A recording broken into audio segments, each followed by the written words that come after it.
Halo semua, saya Kristina Burmanulang, mahasiswa Universitas Negeri Medan, Fakultas Ilmu Pendidikan, Prodi Pendidikan Masyarakat.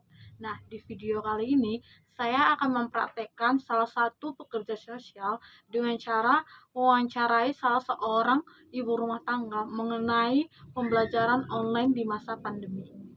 Baiklah, di sini saya sudah bersama klien saya dengan Ibu, siapa namanya, Bu? Juliana Borus Adari.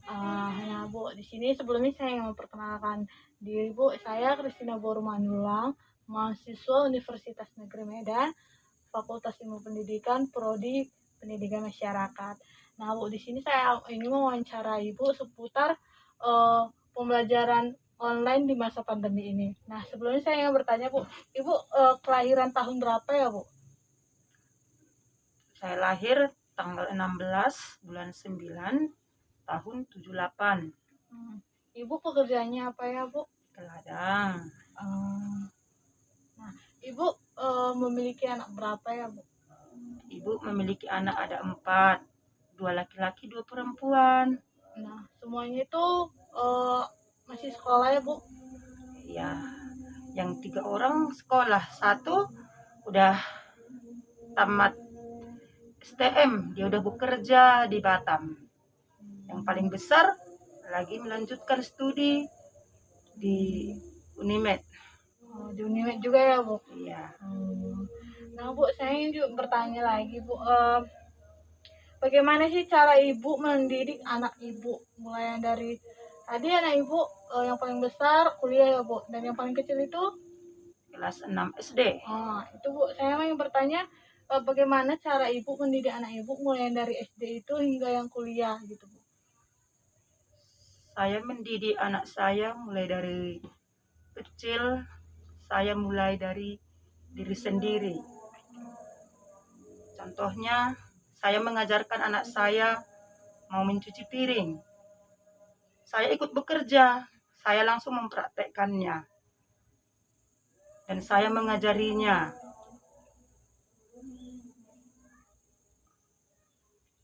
Sekalipun namanya anak-anak dari kecil kan, ya kadang malas belajar. Tapi aku pandai juga ngambil hatinya. Gimana biar, apalagi dulu saya ingat anak saya nggak TK. Karena anak orang TK, tapi karena keadaan saya tidak mampu, saya mengajari anak saya menulis, membaca, menghafal huruf abjad lah. Kayak gitu cara ibu mendidik anak saya. Dan saya mengajarkan sama orang itu, hidup kita ini nakku susah.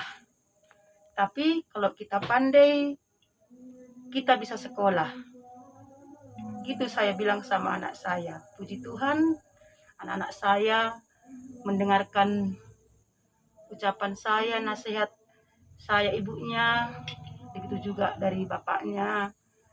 Tapi intinya saya mendidik anak saya takut akan Tuhan dan selalu berdoa dan bekerja, berdoa sambil belajar. Itu yang saya didik sama anak-anak saya. Sambil saya langsung mempraktekkannya sendiri. Saya bukan hanya teori. Itu yang saya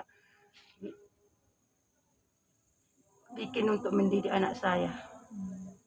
Jadi kunci utamanya itu untuk lebih dekat kepada Tuhan ya gitu ya. Iya, untuk lebih dekat sama Tuhan. Intinya orang tua itu pun selagi saya sendiri, itu pun harus mulai dari sendiri.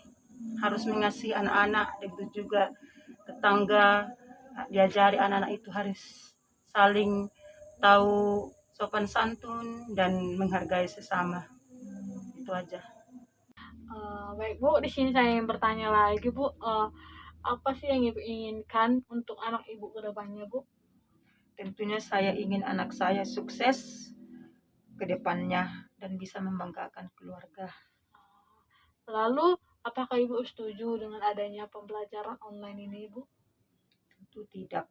Karena saya tidak bisa selalu memantau anak saya belajar di siang hari. Karena pekerjaan saya bertani, ditambah lagi uang paket per bulannya. Seperti itu ya Bu.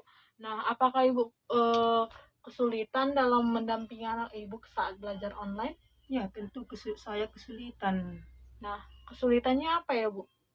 karena pembelajaran online ini membuat saya selaku orang tua merasa terganggu dan terusik pikiran karena belum bisa beradaptasi terhadap waktu pembagian waktu antara pembelajaran anak dan pekerjaan. Seperti yang saya bilang tadi, saya bekerja di ladang. Ditambah lagi, saya belum bisa beradaptasi dengan apa namanya sekarang ini? Menggunakan gadget ya, Bu? Menggunakan gadget. Iya, Hmm. saya belum bisa. Maklumlah orang dulu. Oh, seperti itu ya, Bu. Iya. Selain itu saya selalu selaku orang tua merasa frustasi lah. Kenapa, Bu, frustasi, Bu? Ya, melihat akibat melihat anak saya yang paling kecil nggak fokus belajar. Lebih sering dia main HP, main TikTok. Oh, TikTok ya, Bu. Iya. Seperti itu ya, Bu. Nah, jadi Bu, karena saya sudah mendengar dari kesulitan yang Ibu alami, di sini saya ingin memberi saran nih, Bu. Masukan kepada Ibu. Nah, ketika kan Ibu memiliki kendala saat mendampingi anak Ibu belajar online. Nah, jadi saran saya nih, Bu, selaku orang tua itu memang harus belajar lagi nih, Bu. Karena kan di masa pandemi ini dituntut bahkan kita dituntut untuk semuanya itu kita itu harus di rumah, belajar dari rumah. Dan guru tidak bisa mengajari anak itu seutuhnya seperti biasa, seperti tatap muka. Jadi kita di sini selaku orang tua harus bisa belajar lagi, Bu, belajar kembali gitu. Jadi kita dapat mengajari anak-anak kita itu untuk belajar gitu, Bu. Nah, jadi untuk seperti stres nih, Bu. Jadi Ibu perlu yang namanya relaksasi nih, Bu. Maksudnya relaksasi itu tidak hanya anak saja gitu yang harus relaksasi gitu. Jadi Ibu pun harus juga butuh yang namanya relaksasi supaya Ibu tuh tidak frustasi, tidak stres untuk melihat anak Ibu yang tidak fokus belajar tadi, Bu. Nah, gitu. Jadi Ibu juga butuh yang namanya diskusi nih, Bu. Jadi diskusi itu juga penting, Bu. Maksudnya kan Ibu nih punya anak juga kan, yang pertama itu yang paling besar itu udah kuliah kan, Bu. Jadi di situ juga Ibu harus bisa berdiskusi dengan anak Ibu yang paling besar, bagaimana cara supaya Ibu dapat mendampingi anak Ibu yang paling kecil itu belajar gitu, Bu. Jadi diskusi itu sangat penting, Bu, untuk mendampingi anak kita dalam belajar online seperti itu, Bu.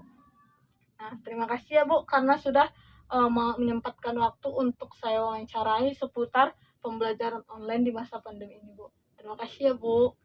Sama.